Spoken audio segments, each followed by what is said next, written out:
গালে তিল থাকলে সে দরিদ্র হয়। যাদের কপালে ডান দিকে তিল থাকে তারা সৌভাগ্যবান হয়ে থাকে। নাকের বাম দিকে তিল থাকলে হয় হতভাগ্য, নাকের ডান দিকে তিল থাকলে হয় জাতক সৌভাগ্যবান। ঘূর্ণিঝড়ের মতো একটা পেঁচালো একটা জিনিস থাকে না, মানে গোল হয়ে, দুইটা থাকলে তোর নাকি দুইটা বিয়ে হবে। নিতম্ব দেশে তিল থাকলে কি হয়? হুমায়রা জান্নাত লিখেছেন যে মোহতারাম, কপালে ও বুকে একসাথে তিল থাকলে কি হয় এবং বাম চোখ লাফালে অকল্যাণ কোনো কিছু হয়, এটার কোনো ভিত্তি আছে কিনা? আচ্ছা, এই প্রশ্নটা ইদানিং আমার কাছে অনেকেই করে, অনেকদিন পরে আজকে আলোচনা করছি। অনেক আগে একটা আলোচনা করেছিলাম এটা নিয়ে, হয়তো আপনারা অনেকে শুনেছিলেন। এই তিল নিয়ে ভাগ্যকে জড়িয়ে ফেলা, এটা মূলত কিছু জ্যোতিষীর কাছ থেকে বাংলাদেশে এসেছে, কোনো হুজুরের কাছ থেকে না। কিছু জ্যোতিষী বাবা আছে, রাশি গবেষক, এরা রাশি নিয়ে গবেষণা করতে করতে এমন ভাবে অনেক বিষয় প্রকাশ করে, মনে হয় যে তকদির নিয়ন্ত্রণ করে রাশি। নাউজুবিল্লাহ।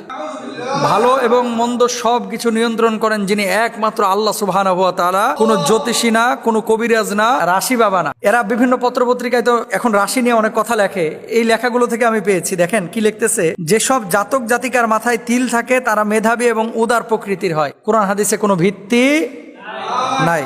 2 নম্বর, গালে তিল থাকলে সে দরিদ্র হয়। তো গালে তিল তো অনেক শিল্পপতিরও আছে, আরব বিশ্বের, ভারতের গালে তিল, এবং বাংলাদেশের প্রসিদ্ধ অনেক মানুষেরই গালে তিল আছে। আমি নাম বললে আপনারা অনেককেই চিনবেন, অথচ ওরা বলতেছে গালে তিল থাকলে দরিদ্র হয়। মিথ্যা কথা। 3 নম্বর, যাদের কপালে বাম দিকে তিল থাকে তারা নানারূপ কুমতলব আটে, নানারূপ কুমতলব আটে। মিথ্যে কথা। যাদের কপালে ডান দিকে তিল থাকে তারা সৌভাগ্যবান হয়ে থাকে। কপালে তিল থাকলে সৌভাগ্যবান হয়, নিতম্ব দেশে তিল থাকলে কি হয়? প্রশ্ন জাগে না? আমি যখন মাদ্রাসায় পড়ি, একটা ছেলে নতুন ভর্তি হয়েছিল, তো আমার 2 পায়ে আবার তিল আছে, এদিকেও আছে এদিকেও আছে, আবার 2 উরুর উপরে তিল আছে। উরুরটা তো আর দেখা যায় না, এটা তো আমি দেখি, কারণ ইন্টারনাল জিনিস। কিন্তু পায়ের পাতায় 2টা তিল আছে। দোস্ত তুই তো বিদেশ যাবি, পায়ের পাতায় তিল থাকলে তোর বিদেশ যাওয়া হবে। তো পায়ের পাতায় তিল থাকলে বিদেশ? মিথ্যে কথা। এই সমস্ত জিনিস কোনো ভিত্তি নেই। মাথার উপরে তিল থাকলে, ওই যে দেখবেন অনেকের ওই যে কি করে, মাথার এই কোনায় যেখান থেকে চুলের উৎপত্তি হয়ে তো এখানে একটা বাঁক নেয়, এটা আমাদের দেশে বলে, মানে আমাদের গ্রামে বলে টিক্কা। টিক্কা এই যে এখানে ঘূর্ণিঝড়ের মতো একটা পেঁচালো একটা জিনিস থাকে না, মানে গোল হয়ে, দুইটা থাকলে তোর নাকি দুইটা বিয়ে হবে, এরকম কথা অনেকে বলে থাকে। মিথ্যা কথা, কোনো ভিত্তি নেই। ঠোঁটের উপরে তিল থাকলে জাতক হয় কর্তব্যপরায়ণ। ঠোঁটের নিচে তিল থাকলে সে হয় ভোগী এবং বিলাসী।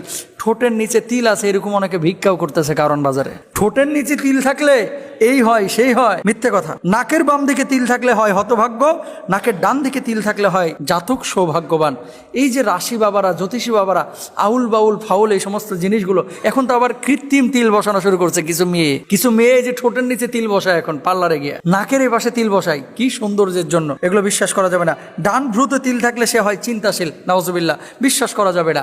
বাম চোখ লাফানো, ডান চোখ লাফালো, ডাক্তারদের ভাষ্য অনুসারে এই ধরনের চোখ লাফানো এটা কখনো কখনো কোনো কোনো বড় রোগের লক্ষণ, আর কখনো কখনো জেনেটিক্যালি হয়ে থাকে, কখনো কখনো নার্ভাল কোনো প্রবলেমের কারণে হয়ে থাকে। অনেকে চোখের পাতা লাফানো সমস্যায় ভোগেন, কিছুক্ষণ পর সমস্যাটি আপনি ভালো হয়ে যায়, কারো কারো আবার কয়েকদিন ধরেও চলতে থাকে। এমনটা যদি ধারাবাহিকভাবে চলতে থাকে এরকম, তাহলে আপনি অতিরিক্ত চাপে আছেন কিনা, আপনার ব্লাডে কোনো সমস্যা আছে কিনা, ঘুমে কোনো ত্রুটি হচ্ছে কিনা, পর্যাপ্ত বিশ্রামের প্রয়োজন হচ্ছে কিনা, রোদ বা সানগ্লাসের কোনো ঝামেলা আছে কিনা, এই ধরনের পরামর্শ ডাক্তাররা নিতে বলতেছে। আর বাম চোখ লাফাইলে কিছু মানুষ বলতেছে তোর বড় কোনো বিপদ আসতে পারে, বড় কোনো ঝামেলা সামনে আসতে পারে। এগুলো বিশ্বাস করেন না। দেখেন, আমাদের দেশের মানুষের ধর্মীয় জ্ঞান কম, ধর্মীয় আবেগ কিন্তু আমাদের অনেক বেশি। অনেকে জ্যোতিষী বাবারা বলেছে এই জন্য এটার বিশ্বাস করে, আর হুজুর বলেছে এই জন্য বিশ্বাস করে না। হুজুররা এখানে বাগড়া দিবে, বাড়া ভাতে ছাই ডালবে, জ্যোতিষী বাবা কি ভুল বলতে পারে? আংটি বাবা বসুন্ধরায় সিটিতে বসে রয়েছে, আমরাও তো আংটি পরি, কিন্তু ভাগ্য নিয়ন্ত্রণের জন্য আংটি পরি না তো। আরব শায়েকরা ব্যবহার করে, বড় বড় ইসলামিক স্কলাররা ব্যবহার করে, দেখতে ভালো লাগে এই জন্য ব্যবহার করছে। হাতে ঘড়ি পড়তেছে, এটা কি ভাগ্য নিয়ন্ত্রণের জন্য না টাইম দেখার জন্য? বুকে বোতাম লাগাইছি, কোট ব্যবহার করতেছি, টুপি ব্যবহার করতেছি, গেঞ্জি পরেও তো এখানে লেকচার দেওয়া যাইতো। তো এগুলো কেন? মানুষের প্রেজেন্টেশনটা এক একজন এক একভাবে পছন্দ করে, সেই জন্য। কিন্তু আপনি বসুন্ধরা সিটিতে যান, কিছু বাপ আছে এরকম, এদেরকে আবার বাবা বলে সম্বোধন করে, অমুক বাবা, তমুক বাবা, লালসা বাবা, কালাসা বাবা, হলুদসা বাবা, ফুতুসা বাবা। বাবার এক একটা আংটি বেচে, এইটা সাথে রাখলেই তো সব মুশকিল আসান হয়ে যাবে। আচ্ছা ভাই, মানলাম হাতে রাখলে সব মুশকিল আসান হবে, তো তুই তোর মুশকিল আসানটা কেন করতে পারতেছিস না? ওখানে দোকানদারি কেন করতেছিস? তুই নিজে মুশকিল আসান করে আংটি, তুই এক হাতে একটা, আমি তো একটা লাগাইছি, তুই 10টা আংটি লাগা, হাতের আঙ্গুলে না পায়ের আঙ্গুলেও লাগা। যদি ইন্টারনাল কোনো জায়গায় লাগানোর দরকার হয়, এক্সটার্নালের পাশাপাশি এখানেও লাগা। এগুলো ভাওতাবাজি, এগুলো ভণ্ডামি, এগুলোর ব্যাপারে সচেতন হতে হবে। আল্লাহ তাআলা আমাদের সবাইকে তৌফিক দান করুন।